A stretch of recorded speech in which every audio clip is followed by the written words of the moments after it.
ಆತ್ಮೀಯ ವಿದ್ಯಾರ್ಥಿಗಳೇ, ನಾನು ಮಲ್ಲಿಕಾರ್ಜುನ ಸಿದ್ರೆಡ್ಡಿ, ಚಾಲೆಂಜ್ ನವೋದಯ ತರಬೇತಿ ಕೇಂದ್ರ ಸಿಂಧನೂರು.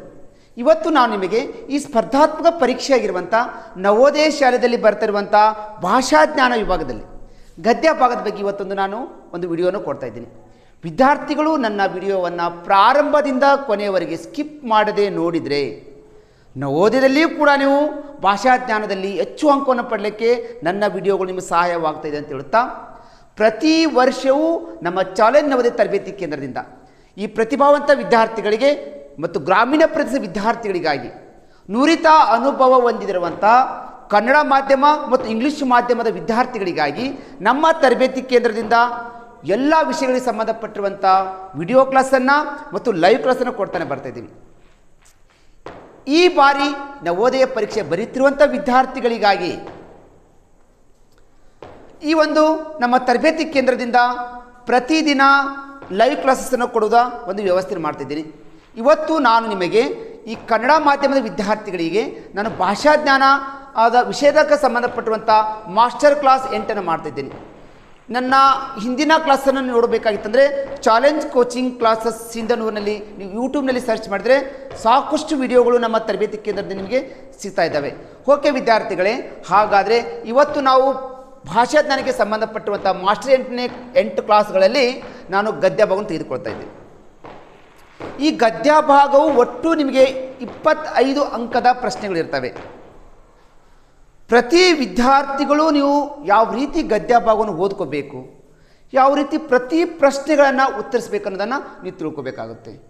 ಓಕೆ ವಿದ್ಯಾರ್ಥಿಗಳೇ, ಹಾಗಾದ್ರೆ ಈ ಗದ್ಯ ಭಾಗ 1ರಲ್ಲಿ ಹೇಳ್ತಾ ಇದ್ದೀನಿ. ಗದ್ಯ ಭಾಗ 1ರಲ್ಲಿ ಸುಮಾರು 350 ವರ್ಷಗಳ ಹಿಂದೆ ಭಾರತದಲ್ಲಿ ಶಹಜಾನ್ ಎಂಬ ಚಕ್ರವರ್ತಿ ಜೀವಿಸುತ್ತಿದ್ದನು. ನಮ್ಮ ಭಾರತ ದೇಶದಲ್ಲಿ ಶಹಜಾನ್ ಎನ್ನುವಂಥ ಅರಸ, ಒಬ್ಬ ರಾಜ, ಒಬ್ಬ ಚಕ್ರವರ್ತಿ ಏನು ಮಾಡ್ತಾ ಇರ್ತಾನೆ, ಜೀವಿಸ್ತಾ ಇರ್ತಾನೆ. ಅವನಿಗೆ ಸುಂದರಿಯಾದ ಮತ್ತು ಬುದ್ಧಿವಂತೆಯಾದ ಹೆಂಡತಿ ಒಬ್ಬಳಿದ್ದು. ಆ ಶಹಾನ್ ಅನ್ನುವಂಥ ಮಹಾರಾಜನಿಗೆ, ಆ ಚಕ್ರವರ್ತಿಗೆ ಅವನಿಗೆ ಸುಂದರಿಯಾಗಿರುವಂತಹ ಹೆಂಡತಿ ಜೊತೆಗೆ ಅವಳು ಬುದ್ಧಿವಂತೆ ಆಗಿದ್ಲು ಅಂತೆ. ಅಂದರೆ ಒಳ್ಳೆ ಟ್ಯಾಲೆಂಟ್ನಿದ್ಲು, ಬುದ್ಧಿವಂತನೇ ಆಗಿದ್ಲು, ಜಾಣನೂ ಇದ್ಲು, ನೋಡಲಿಕ್ಕೆ ಮತ್ತು ಸುಂದರಿಯಾಗಿದ್ಲಂತೆ ಶಹಜಾನ್ನ ಹೆಂಡತಿ. ಆಕೆಯನ್ನು ಆತ ಬಹಳವಾಗಿ ಪ್ರೀತಿಸುತ್ತಿದ್ದನು. ಈ ಶಹಜಾನ್ ಅನ್ನುವಂಥ ಅರಸ ರಾಜ ತನ್ನ ಹೆಂಡತಿಯನ್ನು ಬಹಳ ಪ್ರೀತಿಯಿಂದ ನೋಡ್ಕೋತಾ ಇದ್ದ, ತನ್ನ ಹೆಂಡತಿಯನ್ನು ಬಹಳಷ್ಟು ಪ್ರೀತಿಸ್ತಾ ಇದ್ನ ಅಂತೆ. ಆಕೆ ಹೆಸರು ಮಮತಾಜ್ ಮಹಲ್. ಶಹಜಾನ್ನ ಹೆಂಡತಿ ಹೆಸರು ಮಮತಾಜ್ ಮಹಲ್. ಅದರ ಸಂಕ್ಷಿಪ್ತ ರೂಪ ತಾಜ್ ಮಹಲ್ ಅಂತ ಕರಿತೀವಿ. ತನ್ನ ಹೆಂಡತಿಯನ್ನ ಮಮತಾಜ್ ಮಹಲ್ ಅನ್ನ ಸಂಕ್ಷಿಪ್ತವಾಗಿ ತಾಜ್ ಮಹಲ್ ಅಂತ ಕರಿತಿದ್ದಾರೆ. ಸಂಕ್ಷಿಪ್ತ ರೂಪ, ಅದರ ಇನ್ನೊಂದು ಅರ್ಥ ತಾಜ್ ಮಹಲ್. ಹಾಗಾಗಿ ತಾಜ್ ಮಹಲ್ ಎಂದರೆ, ತಾಜ್ ಮಹಲ್ ಅಂದರೆ ಅರಮನೆಯ ಅಭಿಮಾನ ಅಂತ ಅರ್ಥ. ಈ ಶಹಜಾನ್ ವ್ಯಕ್ತಿ ಏನು ಮಾಡ್ತಾನೆ, 1630ನೇ ವರ್ಷದಲ್ಲಿ, 1630ನೇ ವರ್ಷದಲ್ಲಿ ಚಕ್ರವರ್ತಿಯು ಈ ಪ್ರೀತಿಯ ಹೆಂಡತಿ ಸತ್ತಳು. ಈ ಶಹಜಾನ್ ಅನ್ನುವಂಥ ಚಕ್ರವರ್ತಿಗೆ ಮಮತಾಜ್ ಮಹಲ್ ಅಂತ ಹೆಂಡತಿ ಇದ್ಲು. ಅವಳು ತನ್ನ ಪ್ರೀತಿಯಿಂದ ತನ್ನ ಹೆಂಡತಿಯನ್ನು ನೋಡ್ಕೋತಾ ಇದ್ದ. ಅವಳು ಸುಂದರಿನೂ ಆಗಿದ್ಲು, ಅವಳು ಮತ್ತು ಬುದ್ಧಿವಂತೆನೂ ಕೂಡ ಆಗಿದ್ಲು. ಆ ಶಹಜಾನ ಹೆಂಡತಿ ಮಮತಾಜ್ ಮಹಲ್ ಏನಾಗ್ತಾಳೆ, ಸತ್ತು ಹೋಗ್ತಾಳೆ. ಅವಾಗ ಏನು ಮಾಡ್ತಾನೆ, ತನ್ನ ಹೆಂಡತಿಯ ಪ್ರೀತಿಗಾಗಿ ಯಾವತ್ತೂ ಕಂಡರಿಯದ ಸುಂದರವಾದ ಗೋರಿಯನ್ನು ನಿರ್ಮಿಸಲು ಚಕ್ರವರ್ತಿ ನಿರ್ಧಾರ ಮಾಡ್ತಾನೆ. ತನ್ನ ಹೆಂಡತಿ ಮಮತಾಜ್ ಮಹಲನ್ನು ಬಹಳಷ್ಟು ಪ್ರೀತಿ ಮಾಡ್ತಾನೆ. ಅವಳು ಸುಂದರಿನೂ ಕೂಡ ಆಗಿರ್ತಾಳೆ, ಆಕೆ ಬುದ್ಧಿವಂತೆನೂ ಕೂಡ ಆಗಿರ್ತಾಳೆ. ತನ್ನ ಹೆಂಡತಿಯನ್ನು ಬಹಳ ಪ್ರೀತಿಯಿಂದ ನೋಡ್ಕೋತಾ ಇರ್ತಾನೆ. ಅದ್ರ ಸಲುವಾಗಿ ತನ್ನ ಹೆಂಡತಿ ಸತ್ತಿರ್ತಾಳಲ್ಲ, ಅವಳ ನೆನಪಿಗೋಸ್ಕರ ಏನು ಮಾಡ್ತಾನೆ, ಒಂದು ಸುಂದರವಾದ ಗೋರಿಯನ್ನು ನಿರ್ಮಿಸಬೇಕಂತ ಈ ಚಕ್ರವರ್ತಿ ಶಹಜಾನ್ ನಿರ್ಧಾರ ಮಾಡ್ತಾನೆ. ಕಟ್ಟಡವನ್ನು ವಿನ್ಯಾಸಗೊಳಿಸುವುದಕ್ಕೆ ಶಹಜಾನ್ ಏನು ಮಾಡ್ತಾನೆ, ಭಾರತ ದೇಶ, ಟರ್ಕಿ ದೇಶ, ಪರ್ಸಿಯಾ ಮತ್ತು ಅರೇಬಿಯಾ ದೇಶಗಳಿಂದ ಅತ್ಯುತ್ತಮ ಕಲಾವಿದರನ್ನು ಕರೆಸ್ತಾನೆ. ಬೇರೆ ಬೇರೆ ಕ್ಷೇತ್ರಗಳಲ್ಲಿ ಕಲಾವಿದರನ್ನು ಕರೆಸ್ತಾನೆ, ಅದರ ಜೊತೆಗೆ ಅಲ್ಲಿ ಆ ಕಲಾವಿದರನ್ನು ಒಟ್ಟುಗೂಡಿಸ್ತಾನೆ.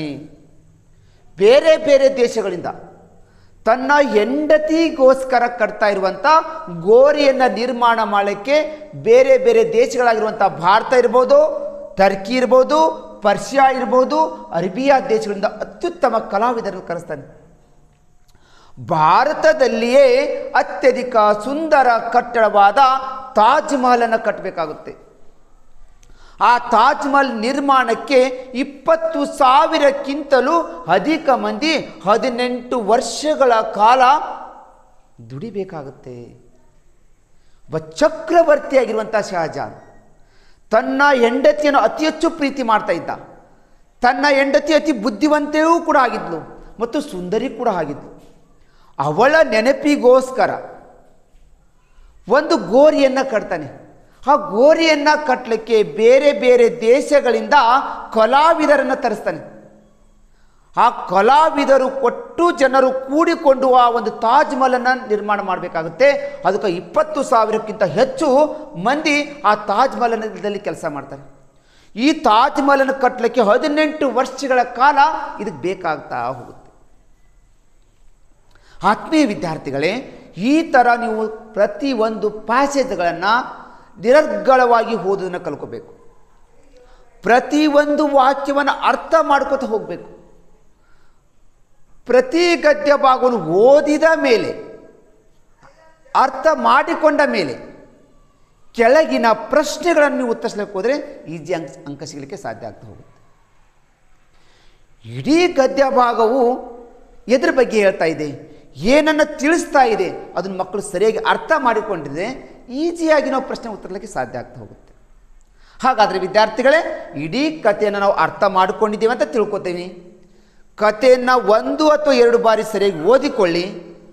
ಈಗ ಕೆಳಗಿನ ಒಂದೊಂದು ಪ್ರಶ್ನೆಗಳನ್ನು ನಾವು ಉತ್ತರಿಸ್ತಾ ಹೋಗೋಣ.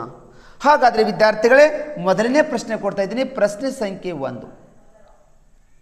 1ನೇ ಪ್ರಶ್ನೆಯಲ್ಲಿ ನೋಡ್ಕೊಳ್ಳಿ, ಏನಿದೆ 1ನೇ ಪ್ರಶ್ನೆ? ತಾಜ್ ಮಹಲ್ ಅನ್ನು ನಿರ್ಮಿಸಿದ್ದು ಅಂತ ಕೇಳ್ತಿದ್ದಾನೆ. ಪ್ರಶ್ನೆಗಳನ್ನು ಫಸ್ಟ್ ವಿದ್ಯಾರ್ಥಿ ಸರಿಯಾಗಿ ಅರ್ಥ ಮಾಡ್ಕೋಬೇಕು. ತಾಜ್ ಮಹಲ್ ಅನ್ನು ನಿರ್ಮಿಸಿದ್ದು ಒಂದು, ಮಮತಾಜ್ ಮಹಲ್ ಮೇಲಿನ ಪ್ರೀತಿಯಿಂದ ಅದನ್ನು ತಾಜ್ ಮಹಲ್ ನಿರ್ಮಿಸಿದ, 1ನೇ ಆಯ್ಕೆ. 2ನೇ ಆಯ್ಕೆ, ಮಮತಾಜ್ ಮಹಲ್ ಬುದ್ಧಿವಂತೆಯಾಗಿದ್ದರಿಂದ ಆ ಶಹಜಾನ್ ಚಕ್ರವರ್ತಿ ತಾಜ್ ಮಹಲ್ ನಿರ್ಮಿಸಿದಂತೆ.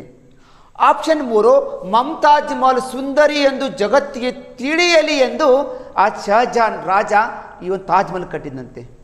4ನೇ ಆಯ್ಕೆ, ಮಮತಾಜ್ ಮಹಲನ್ನು ವೈರಿಗಳಿಂದ ರಕ್ಷಿಸಲು ಈ ತಾಜ್ ಮಹಲನ್ನು ಕಟ್ಟಿದ್ನಾ ಅಂತ ಕೇಳ್ತಾ ಇದ್ದಾರೆ. ಈ ಪ್ರಶ್ನೆಗೆ ಗದ್ಯ ಭಾಗದ ಪ್ರಕಾರ ತಾಜ್ ಮಹಲನ್ನು ನಿರ್ಮಿಸಿದ್ದು ಶಹಜಾನ್ ಅನ್ನುವಂಥ ಚಕ್ರವರ್ತಿ ತಾಜ್ ಮಹಲ್ ನಿರ್ಮಿಸಿದ್ದು ಯಾಕಂದರೆ ಮಮತಾಜ್ ಮಹಲ್ ಮೇಲಿನ ಪ್ರೀತಿ ಇತ್ತಲ್ಲ, ಆ ಪ್ರೀತಿಗೋಸ್ಕರ ಈ ತಾಜ್ ಮಹಲನ್ನು ನಿರ್ಮಿಸಿದ ಅಂತ ಗದ್ಯ ಬದಲು ಕೊಟ್ಟಿರೋದ್ರಿಂದ ಸರಿಯಾದ ಆಯ್ಕೆ 1ನೇದು ಸರಿಯಾಗ್ತಾ ಹೋಗುತ್ತೆ. ಉಳಿದ 3 ಆಯ್ಕೆಗಳು ಈ ಪ್ರಶ್ನೆಗೆ ಸಂಬಂಧಿಸುವುದಿಲ್ಲ. ಆ ಶಹಜಾನ್ ಅನ್ನುವಂಥ ಚಕ್ರವರ್ತಿ ತನ್ನ ಹೆಂಡತಿಯಾಗಿರುವಂಥ ಮಮತಾಜ್ ಮಹಲ್ ಮೇಲೆ ಬಹಳ ಪ್ರೀತಿ ಮಾಡ್ತಾ ಇದ್ನ. ಅವಳು ಬುದ್ಧಿವಂತೆ ಕೂಡ ಆಗಿದ್ಲು, ಅವಳು ಸುಂದರಿನೂ ಕೂಡ ಆಗಿದ್ಲು. ಅವಳ ನೆನಪಿಗೋಸ್ಕರ ಅವನ ಒಂದು ಗೋರಿಯನ್ನು ಕಟ್ತಾನೆ ಅನ್ನೋದು ಗದ್ಯ ಭಾಗದಲ್ಲಿ ಕೊಟ್ಟಿರೋದ್ರಿಂದ ತಾಜ್ ಮಹಲನ್ನು ನಿರ್ಮಿಸಿದ್ದು ಮಮತಾಜ್ ಮಹಲ್ ಮೇಲಿನ ಪ್ರೀತಿಗೋಸ್ಕರ ಆ ತಾಜ್ ಮಹಲನ್ನು ಕಟ್ತಾನೆ ಅನ್ನೋದು ಎ ಆಯ್ಕೆ ಸರಿಯಾಗ್ತಾ ಹೋಗುತ್ತೆ. ಓಕೆ ವಿದ್ಯಾರ್ಥಿಗಳೇ, ಹಾಗಾದ್ರೆ ಮೊದಲನೇ ಪ್ರಶ್ನೆಗೆ ಸರಿಯಾದ ಉತ್ತರ ಎ ಆಗಿದ್ರೆ 2ನೇ ಪ್ರಶ್ನೆ ಬರೋದಕ್ಕಿಂತ ಮುಂಚೆ ಈ ಒಂದು ಸ್ಪರ್ಧಾತ್ಮಕ ಪರೀಕ್ಷೆ ಬರೀತಾ ಇರುವಂಥ ನವೋದಯ ವಿದ್ಯಾರ್ಥಿಗಳು ಒಟ್ಟು ಅಂಕಗಳು ನಿಮಗೆ 100 ಅಂಕಗಳು ಈ ಒಂದು ನವೋದಯದಲ್ಲಿ ಅಂಕ ನಿಗದಿಪಡಿಸಲಾಗಿರ್ತದೆ. ಒಟ್ಟು 3 ಭಾಗಗಳನ್ನು ಇಲ್ಲಿ ಮಾಡಿರ್ತಾರೆ. ಮೊದಲನೇ ಭಾಗ ಮಾನಸಿಕ ಸಾಮರ್ಥ್ಯ, 2ನೇ ಭಾಗ ಅಂಕಗಣಿತ, 3ನೇ ಭಾಗ ಭಾಷಾ ಪರೀಕ್ಷೆ. ಒಟ್ಟು 22 ಭಾಷೆಗಳಲ್ಲಿ ಈ ಎಕ್ಸಾಮನ್ನು ನಮ್ಮ ಭಾರತ ದೇಶದಲ್ಲಿ ಬರಿತಾ ಇದ್ದಾವೆ. ಮೊದಲನೇದಾಗಿ ಮಾನಸಿಕ ಸಾಮರ್ಥ್ಯಕ್ಕೆ ಒಟ್ಟು ಪ್ರಶ್ನೆಗಳು 40 ಇರ್ತವೆ, ಒಟ್ಟು ಅಂಕಗಳು 50 ಇರ್ತವೆ. ಒಂದು ಪ್ರಶ್ನೆಗೆ 1.25 ಅಂಕವನ್ನು ನಿಗದಿಪಡಿಸಲಾಗುತ್ತದೆ. ಎರಡನೇದಾಗಿ ಅಂಕಗಣಿತದಲ್ಲಿ ಒಟ್ಟು ಪ್ರಶ್ನೆಗಳು 20 ಪ್ರಶ್ನೆಗಳಿರ್ತವೆ, ಒಟ್ಟು ಅಂಕಗಳು 25 ಅಂಕಗಳಿರ್ತವೆ.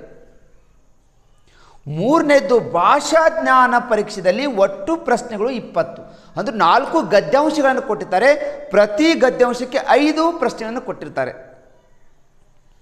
ಒಟ್ಟು ಅಂಕಗಳು 25. ಟೋಟಲ್ ಪ್ರಶ್ನೆಗಳು ಕೇಳಿದರೆ ನಿಮ್ಗೆ 80 ಪ್ರಶ್ನೆಗಳಿರ್ತವೆ, ಟೋಟಲ್ ಪ್ರಶ್ನೆಗಳು 80. ಒಟ್ಟು ಅಂಕಗಳು ನಿಮಗೆ ಟೋಟಲ್ ಪ್ರಶ್ನೆಗಳು 80 ಆಗಿದ್ರೆ ಒಟ್ಟು ಅಂಕಗಳು 100 ಅಂಕಗಳ ಸಿಗುತ್ತವೆ. ಹಾಗಂದರೆ ಒಂದು ಪ್ರಶ್ನೆಗೆ 1.25 ಅಂಕ ನಿಗದಿಪಡಿಸಲಾಗುವುದು. ಟೋಟಲ್ ಸಮಯ ಎಷ್ಟು ಕೊಡ್ತಾರಂದರೆ ನಿಮಗೆ 2 ಗಂಟೆಗಳ ಸಮಯವನ್ನು ಅವಕಾಶ ಕೊಡ್ತಾರೆ. ಈ 2 ಗಂಟೆಯಲ್ಲಿ ನೀವು ಟೋಟಲ್ 80 ಪ್ರಶ್ನೆಗಳನ್ನು ನೀವು ಮುಗಿಸ್ಬೇಕಾಗುತ್ತೆ. ಎಲ್ಲ ಪ್ರಶ್ನೆಗಳು MCQ ಪ್ರಶ್ನೆಗಳಿರ್ತವೆ, ಯಾವುದೇ ನೆಗೆಟಿವ್ ಅಂಕಗಳು ಇದರಲ್ಲಿ ಇರುವುದಿಲ್ಲ. ಆದ್ದರಿಂದ ವಿದ್ಯಾರ್ಥಿಗಳು ಎಲ್ಲ ಪ್ರಶ್ನೆಗಳನ್ನು ನೀವು ಉತ್ತರಿಸಿ ಬರಬೇಕಾಗುತ್ತೆ. ಈ ಥರ ಈ ನವೋದಯ ಪರೀಕ್ಷೆ ಬರೆಯುವಂಥ ವಿದ್ಯಾರ್ಥಿಗಳಿಗೆ ಈ ಪ್ರಶ್ನೆ ಪತ್ರಿಕೆ ಸ್ವರೂಪ ಹೇಗಿರ್ತಾ ಇದೆ ಅನ್ನೋದನ್ನು ನಿಮ್ಗೆ ತೋರಿಸಿಕೊಟ್ಟಿದ್ದೀನಿ. ಹಾಗಾದರೆ ವಿದ್ಯಾರ್ಥಿಗಳೇ, ನೆಕ್ಸ್ಟು ಈಗ ಗದ್ಯ ಬಗ್ಗೆ ಸಂಬಂಧಪಡುವಂಥ 2ನೇ ಪ್ರಶ್ನೆ ಕೊಡ್ತಾ ಇದ್ದೀನಿ. ಪ್ರಶ್ನೆ ಸಂಖ್ಯೆ 2 ಏನಿದೆ ನೋಡ್ರಿ. 2ನೇ ಪ್ರಶ್ನೆ, ಕೆಳಗಿನವುಗಳಲ್ಲಿ ಕಟ್ಟಡಗಳೊಂದಿಗೆ ಸಂಬಂಧ ಪಡೆದ ಜೋಡಿ ಅಂತ ಕೇಳ್ತಾ ಇದ್ದಾನೆ. 4 ಆಯ್ಕೆ ಕೊಟ್ಟಿದ್ದಾರೆ. ಈ ಆಯ್ಕೆಯಲ್ಲಿ ನೋಡ್ಕೊಡ್ರಿ, ಈ 4 ಆಯ್ಕೆಗಳಲ್ಲಿ ಈ ಒಂದು ತಾಜ್ ಮಹಲನ್ನು ಕಟ್ಟಬೇಕಾಗಿತ್ತಲ್ಲ, ಅದರ ಯಾವ ಜೋಡಿ ಇಲ್ಲ ಅಂತ ಕೇಳ್ತದೆ. ಗದ್ಯ ಭಾಗದ ಪ್ರಕಾರ ಬಣ್ಣ ಬಳಿಯುವವರು ಇದ್ದಾರೆ, ಅಲ್ಲಿ ಕೆಲಸ ಮಾಡೋಕ್ಕೆ ಬಡಿಗೆಗಳು ಕೂಡ ಬಂದಿದ್ದಾರೆ, ಇದು ಗದ್ಯ ಭಾಗದಲ್ಲಿ ಕೊಟ್ಟಿದ್ದಾರೆ. ಎರಡನೇದ್ದು, ಈ ಒಂದು ತಾಜ್ ಮಹಲ್ ಕಟ್ಟಲಿಕ್ಕೆ ಅಧ್ಯಾಪಕರು ಬಂದಾರೆ, ವೈದ್ಯರು ಬಂದಾರೆ ಎಂದು ಗದ್ಯ ಭಾಗದಲ್ಲಿ ಕೊಟ್ಟಿಲ್ಲ. 3ನೇ ಆಯ್ಕೆಗೆ ಬರ್ತಾ ಇದ್ದೀನಿ. ಈ ಒಂದು ತಾಜ್ ಮಹಲ್ ಕಟ್ಟಲಿಕ್ಕೆ ಕಟ್ಟಡ ಕಲಾವಿದರು ಬಂದಿದ್ದಾರೆ ಬೇರೆ ಬೇರೆ ದೇಶಗಳಿಂದ, ಮತ್ತು ಅದನ್ನು ಯಾವ ರೀತಿ ಕಟ್ಟಬೇಕಾದ ಎಂಜಿನಿಯರ್ಗಳು ಕೂಡ ಬಂದರೆ, ಇದು ಸರಿ ಇದೆ. ಈ ಒಂದು ಕಟ್ಟಡ ಕಟ್ಟಲಿಕ್ಕೆ ಮೇಸ್ತ್ರಿಗಳು ಬೇಕು ಮತ್ತು ಪೈಪ್ ಜೋಡಣೆ ಮಾಡುವವರು ಕೂಡ ಬೇಕು, ಇದು ಕೂಡ ಕರೆಕ್ಟ್ ಆಗಿದೆ. ಹಾಗಾದರೆ ಕೆಳಗಿನವುಗಳಲ್ಲಿ ಕಟ್ಟಡಗಳೊಂದಿಗೆ ಸಂಬಂಧ ಪಡೆದ ಜೋಡಿ ಯಾವುದಂತಂದರೆ, ಇಲ್ಲಿ ಅಧ್ಯಾಪಕರು ಮತ್ತು ವೈದ್ಯರು ಈ ಒಂದು ತಾಜ್ ಮಹಲ್ ಕಟ್ಟಲಿಕ್ಕೆ ಅವರು ಬಂದಿಲ್ಲ, ಗದ್ಯ ಭಾಗದಲ್ಲಿ ಅವಶ್ಯ ಇಲ್ಲ. ಇವರು ಈ ಕಟ್ಟಡ ವಿನ್ಯಾಸ ಮಾಡಲಿಕ್ಕೆ ಅಥವಾ ತಾಜ್ ಮಹಲ್ ರೆಡಿ ಮಾಡಲಿಕ್ಕೆ ಶಿಕ್ಷಕರು ಮತ್ತು ವೈದ್ಯರ ಅವಶ್ಯಕತೆ ಇಲ್ಲ. ಈ ಗದ್ಯ ಭಾಗದಲ್ಲಿ ಅವರ ಬಗ್ಗೆ ಕೊಟ್ಟೇ ಇಲ್ಲ ಅಂದರೆ ಇದು ಸಂಬಂಧ ಪಡೆದ ಜೋಡಿ ಆಗ್ತಾ ಇದೆ. ಅಂದರೆ ಇಲ್ಲಿ ಆಯ್ಕೆ 2 ಸರಿ ಆಗ್ತಾ ಹೋಗುತ್ತೆ. ವಿದ್ಯಾರ್ಥಿಗಳೇ, ಈ ಥರ ಪ್ರತಿ ಪ್ರಶ್ನೆಗಳನ್ನು ಯೋಚನೆ ಮಾಡಿ ಉತ್ತರಿಸ್ರಿ. ಪ್ರತಿ ಪ್ರಶ್ನೆಗೂ ಉತ್ತರ ಕೊಡೋಕ್ಕಿಂತ ಮುಂಚೆ ಅದನ್ನು ಗದ್ಯಾಂಶದಲ್ಲಿ ಎಲ್ಲಿ ಬಂದಿದೆಯೋ ಅಲ್ಲಿ ಹುಡುಕಾಡಿದ್ರೆ ನಿಮಗೆ ಈಜಿ ಉತ್ತರ ಸಿಗಲಿಕ್ಕೆ ಸಾಧ್ಯ ಆಗ್ತಾ ಹೋಗುತ್ತೆ. ಓಕೆ ವಿದ್ಯಾರ್ಥಿಗಳೇ, ನೀವೆಲ್ಲ ಈ 2ನೇ ಪ್ರಶ್ನೆ ಕೂಡ ನೀವು ಸರಿ ಉತ್ತರ ಕೊಟ್ಟಿರಿ ಅಂತ ಹೇಳುತ್ತಾ ನೆಕ್ಸ್ಟ್ ಪ್ರಶ್ನೆ ಕೊಡ್ತಾ ಇದ್ದೀನಿ. ಪ್ರಶ್ನೆ ಸಂಖ್ಯೆ 3. ಪ್ರಶ್ನೆ ಸಂಖ್ಯೆ 3ನೇ ನೋಡ್ಕೊಳ್ಳಿ ಏನಿದೆ. ಕೆಳಗಿನವುಗಳಲ್ಲಿ ಕಟ್ಟಡ ಕಲಾವಿದನ ಕೆಲಸ ಯಾವುದಾಗಿತ್ತು ಅನ್ನೋದು ಪ್ರಶ್ನೆ ಕೊಡ್ತಾ ಇದ್ದಾರೆ. ಈ 4 ಆಯ್ಕೆ ಕೊಟ್ಟಿದ್ದಾರೆ, ಅದರಲ್ಲಿ ಕಲಾವಿದನ ಕೆಲಸ ಏನು ಅನ್ನೋದು ಕೇಳ್ತಾ ಇದ್ದಾನೆ. ರಾಜನಿಗೆ ಉಪದೇಶ ನೀಡುವುದು ಕಲಾವಿದನ ಕೆಲಸ, ಅರಮನೆ ಕಟ್ಟುವುದು ಕಲಾವಿದನ ಕೆಲಸ, ಕಟ್ಟಡವನ್ನು ವಿನ್ಯಾಸಗೊಳಿಸುವುದು ಯಾವ ರೀತಿ ನಾವು ರೆಡಿ ಮಾಡಬೇಕು ಅನ್ನೋದು ಕಲಾವಿದನ ಕೆಲಸ, ಅಡುಗೆಯ ಉಸ್ತುವಾರಿ ನೋಡುವುದು ಕಲಾವಿದನ ಕೆಲಸ. ನೇರವಾದ ಪ್ರಶ್ನೆ. ಗದ್ಯಾಂಶದಲ್ಲಿ ಕಲಾವಿದನ ಕೆಲಸ ಕೊಟ್ಟಿದ್ದಾರೆ.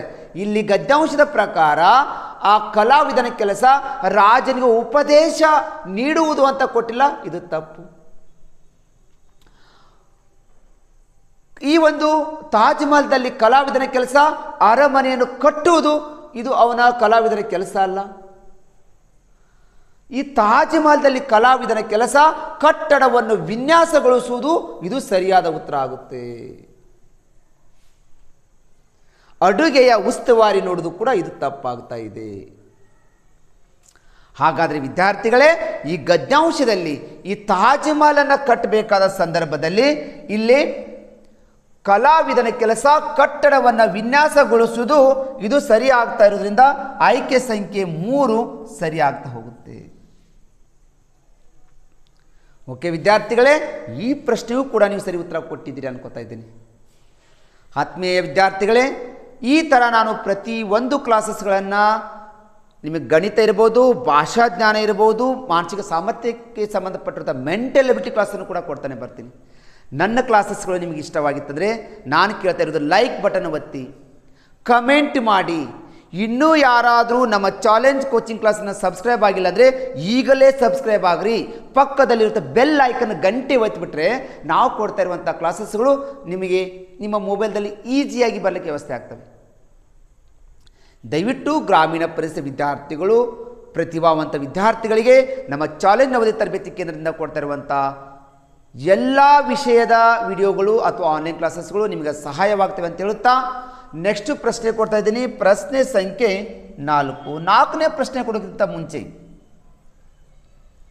ನಮ್ಮ ಒಂದು ಚಾಲೆಂಜ್ ನವೋದಯ ತರಬೇತಿ ಕೇಂದ್ರದಲ್ಲಿ ಪ್ರತಿ ವರ್ಷ ನವೋದಯ ಶಾಲೆ, ಸೈನಿಕ ಶಾಲೆ, ಮೂರಾರ್ಜಿ ಶಾಲೆಯಲ್ಲಿ ಓದ್ತಾ ಇರುವಂಥ ವಿದ್ಯಾರ್ಥಿಗಳಿರ್ಬೋದು ಅಥವಾ ಸರ್ಕಾರಿ ಶಾಲೆಯಲ್ಲಿ ಓದ್ತಾ ಇರುವಂಥ ವಿದ್ಯಾರ್ಥಿಗಳಿಗೆ ಕಠಿಣ ವಿಷಯವಂದರೆ ಗಣಿತ, ಇಂಗ್ಲೀಷು, ವಿಜ್ಞಾನ, ಗ್ರಾಮರ್ ಅಂತ ಹೇಳ್ತಾ ಇದ್ದಾರೆ. ಪ್ರತಿ ವರ್ಷ ಏಪ್ರಿಲ್ ತಿಂಗಳಲ್ಲಿ ನಮ್ಮ ಚಾಲೆಂಜ್ ನವೋದಯ ತರಬೇತಿ ಕೇಂದ್ರದಲ್ಲಿ ನುರಿತ ಅನುಭವ ಹೊಂದಿರುವಂಥ ದಾವಣಗೆರೆ, ಚಿತ್ರದುರ್ಗ, ವಿಜಯಪುರ ಜಿಲ್ಲೆ, ಬೇರೆ ಬೇರೆ ಜಿಲ್ಲೆಗಳಿಂದ ನುರಿತ ಅನುಭವ ಹೊಂದಿರುವಂಥ ಶಿಕ್ಷಕರ ತಂಡವನ್ನು ತೆಗೆದುಕೊಂಡು ಬಂದು 6, 7, 8, 9 ಮತ್ತು SSLC ವಿದ್ಯಾರ್ಥಿಗಳಿಗೆ CBSE ಇರ್ಬೋದು ಆರು ಸ್ಟೇಟ್ ಬೋರ್ಡ್ದಲ್ಲಿ ಇರ್ಬೋದು, ಈ ವಿದ್ಯಾರ್ಥಿಗಳಿಗೆ ಕಠಿಣವಾದ ವಿಷಯಗಳಾಗಿರುವಂಥ ಗಣಿತ, ವಿಜ್ಞಾನ, ಇಂಗ್ಲೀಷ್ ಪ್ಲಸ್ ಗ್ರಾಮರನ್ನು ಪ್ರತಿ ವರ್ಷ ನಾವು ಬೇಸಿಗೆ ತರಬೇತಿಯಲ್ಲಿ ಕೊಡ್ತಾನೆ ಬರ್ತಾ ಇದ್ದೀವಿ. ಈ ವರ್ಷ 2025ರಲ್ಲಿ ನಡೀತಾ ಇರುವಂಥ ಬೇಸಿಗೆ ತರಬೇತಿ ಶಿಬಿರದ ಪ್ರವೇಶಗಳು ಆಲ್ರೆಡಿ ಪ್ರಾರಂಭವಾಗಿದ್ದಾವೆ.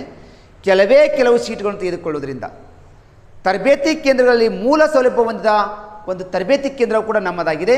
ಆಸಕ್ತಿ ಇರುವಂಥ ಪಾಲಕರು ನಿಮ್ಮ ಮಕ್ಕಳಿಗೆ 6, 7, 8, 9 ಮತ್ತು SSLC ವಿದ್ಯಾರ್ಥಿಗಳಿಗೇನಾದರೂ